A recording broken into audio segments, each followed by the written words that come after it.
House to Home, presented by Remax Diamond Realty.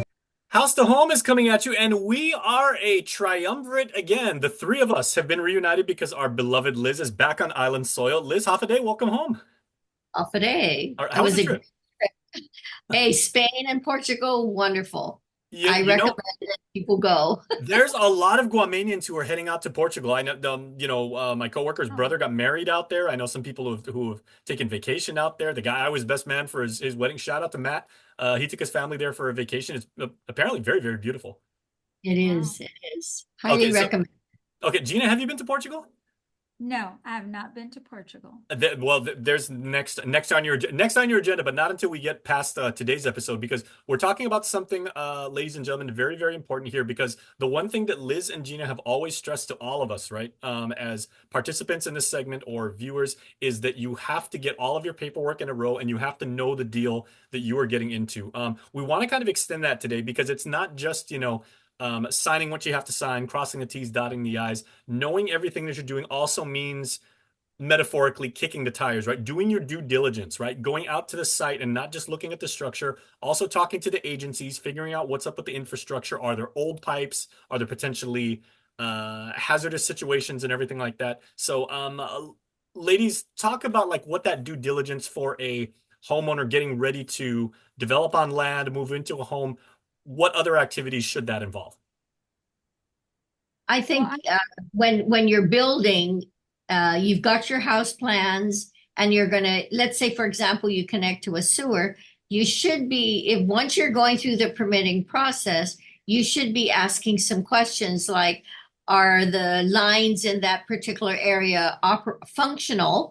Are there any issues? Because the government requires you to connect a certain size piping to go into their facilities to utilize their systems. So they require you to follow certain requirements. But at the same time, you may be doing that, but you should be asking the government offices as well questions, whether everything is in order so that once you do connect, you will not have any issues. And I think Gina has a case where there were some issues. And that's why we wanted to emphasize, rather than wait and find out you have issues and problems when you do connect, it's best to ask this on the forefront. So again, Gina has some issues with some of her clients that created problems. Please, you Gina, know, go ahead and share. there's always the assumption we, Liz and myself, we really strive to disclose to the consumer, buyers and sellers, what is required, what kind of laws apply to the property that they're buying, and what the government agencies will require once they get to that point, right? And so we make a really big effort to make those disclosures. And so we do that all the time. And this includes the law that says if you have sewer within 500 feet of your property and that home has been in existence for 5 years or more, it says within 5 years, if a sewer line comes in, you should connect. And so we make a big effort to disclose this to everybody. And sometimes your buyers really take that to heart. We cannot force people to do it, but we can disclose it so they're fully aware. And sometimes your buyers, have the ability, they have the means to do it, and they want to do the right thing, so they go through the trouble of doing that. What we did not know, what I did not know, is that the government agency, when you go in with your plans to get that permit, and that area is problematic, let's say that area is known to backflow. So what does that mean? When we have storms or typhoons and the GWA sewer lines become congested or full from rainwater, that their system is not adequate to handle that situation. So what happens is it fills up and it goes back right into your home, right into the streets, right into the ocean, and it is raw, untreated sewage. And, you would think that as a customer going into GWA saying, I'm in this area and I want a permit to connect to the sewer line, you would hope and you would assume that they would say, hey, that area is problematic. We're going to be upgrading that area. So perhaps we'll give you a conditional permit, but you cannot install until GWA is ready because we've upgraded that area. But apparently that does not take place. They will allow you to connect. So now our disclosure to you, the people out there, if you're looking at connecting to a sewer line, don't just go in there and apply for your, you get your plans, of course, and you go in and you apply for your permit. I would suggest you go to upper management at GWA and sit with somebody, or go to your mayor. First, go to the mayor's office. Mayor, do you know of anything that's going on in this area in regards to the sewer line? Because if anyone's going to know, the mayors will know. Yeah, the mayors know every square inch of their village, backwards while they're asleep. I mean, they know everything that's going on. Yeah. A good mayor knows their village. They know their infrastructure. They know And we their have some people. excellent ones. Yeah, absolutely. And so I would say go there first.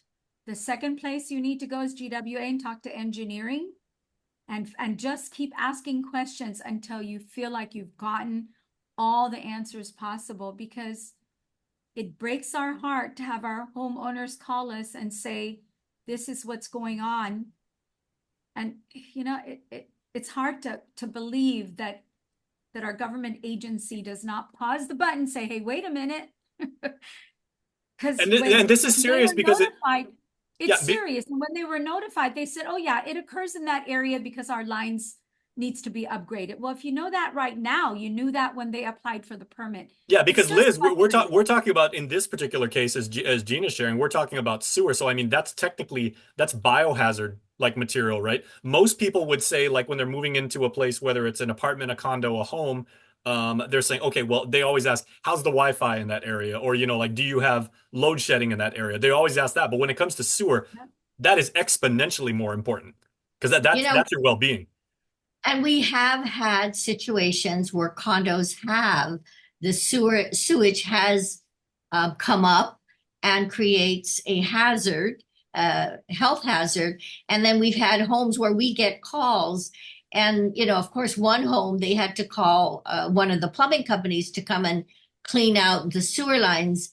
And there's a number of issues that could crop up. Either there's a connection that isn't properly done and it creates things that back up, or the situation where there is already problematic in that particular area, or even condos have had issues where sewage has backed up. So these are safety hazards or health hazards that people have to pay attention to. So, the same thing, if you're moving into a condo, ask the question, have this particular complex had any issues with sewage backing up? These are key questions for a tenant or a buyer, of course. Or if you're building a home, and as Gina puts it, you have to ask those questions when you go in to get your permitting. But we do get different type questions about sewer lines through the course of our real estate transactions. So there are different scenarios, different situations, but always ask questions. And of course, a good realtor will help guide you through the process. Yeah, and because ladies, we've talked about this in the past. We did an episode maybe like 4 or 5 years ago where I was telling you, and I was like, okay, from the realtor standpoint, how much disclosure do you have to make to a prospective buyer about the past of a house based on what you know? You could say, hey, buyer, I'm going to be completely honest with you. This house was previously like a crime scene, or somebody was here that was very, very ill, or this was the site of a major motion picture was made here. It's like, this is the history of this place. Just for your information, you deserve the right to know. Well, there's some limitations as to what we provide. Historically, there's some information that we may know, but normally when a seller is selling the home, we always ask them, please disclose everything about the property, because there's liability on our side as a realtor in giving information unless we can substantiate that with documentation or with facts. Otherwise, we say, hey, Mr. Seller, Mr. Buyer, there's got to be disclosure on the seller side, and then the buyer side has to do their own due diligence, ask the right questions. Yeah, Gina, how difficult should this process or is this process right now? You said like you're calling on the agencies to be more forthright with the information about the infrastructure, but you said you recommend going directly to management and everything. As it stands right now, how difficult a process is that? The building permit process right now is already difficult. And this compounds the issues when you're going to the right agency and you're doing the right things. You're asking to connect because you know your home should be connected to sewer. So I'm just saying if the agency already knows, and it could be GPA, it doesn't necessarily have to be, I mean, this particular issue is sewer, so of course it's GWA. And I'm just saying the agencies need to figure out a way to streamline this. So if you already know you have issues with your sewer lines in particular areas, then when people come in to ask for a permit, perhaps have a standard. I mean, type this out. This has been occurring for a few years, apparently. Type it out and you could just give it to the customer and then they can go and figure out what to do next. But to not say anything, this is not just an issue with permitting. This is more an environmental issue.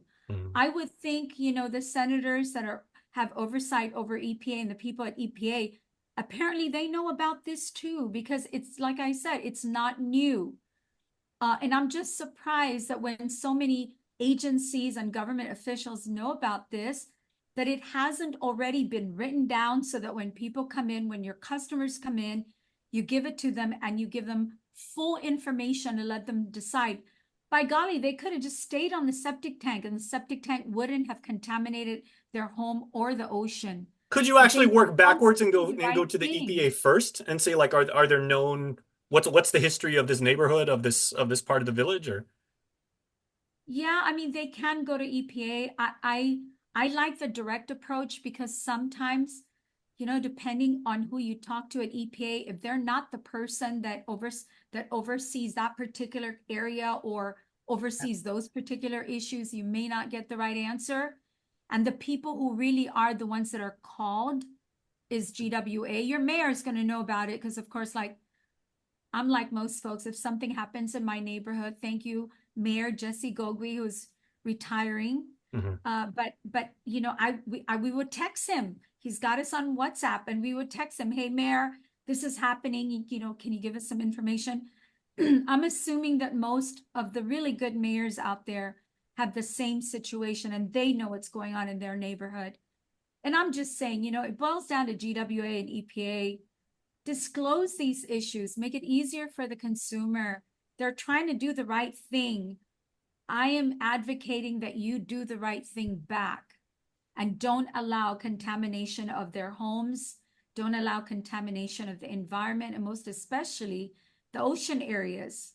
Well, key point being, Liz, and I'm sure you would agree, which is the point of this episode, is it's not just, getting all your contracts and getting the loan application and getting the finances all squared away and everything. It's asking these kind of questions and knowing exactly what you're getting into. That's correct. Mm. Okay, what are the top three questions that people should we'll wrap up with this. The top three questions that say new homeowners should be asking, either infrastructurally, engineering wise, or just, like about the place they're moving into. Well, usually they would, if they're building a home, they want to know what infrastructure is in place. Is there power? Is there water? Especially if they're buying land and they want to build. How close is the water line? How close is the power line? Because if it's at a distance, just bear in mind each power pole cost X amount. For if it took 5 power poles to get to your property, you have to budget for that number of poles to get power to your home. And the other thing is how many feet is the water line away or the sewer line? How many feet is that away? Because again, those are added factors to your construction.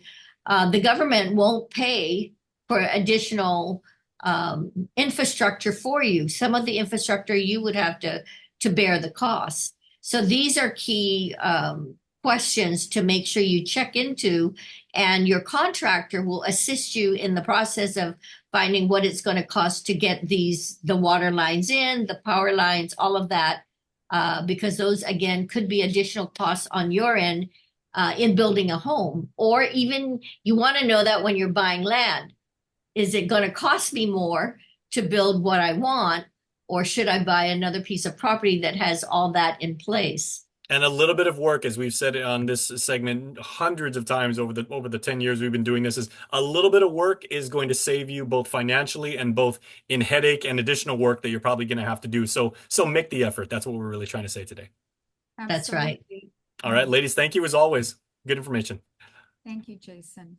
House to Home, presented by RE/MAX Diamond Realty.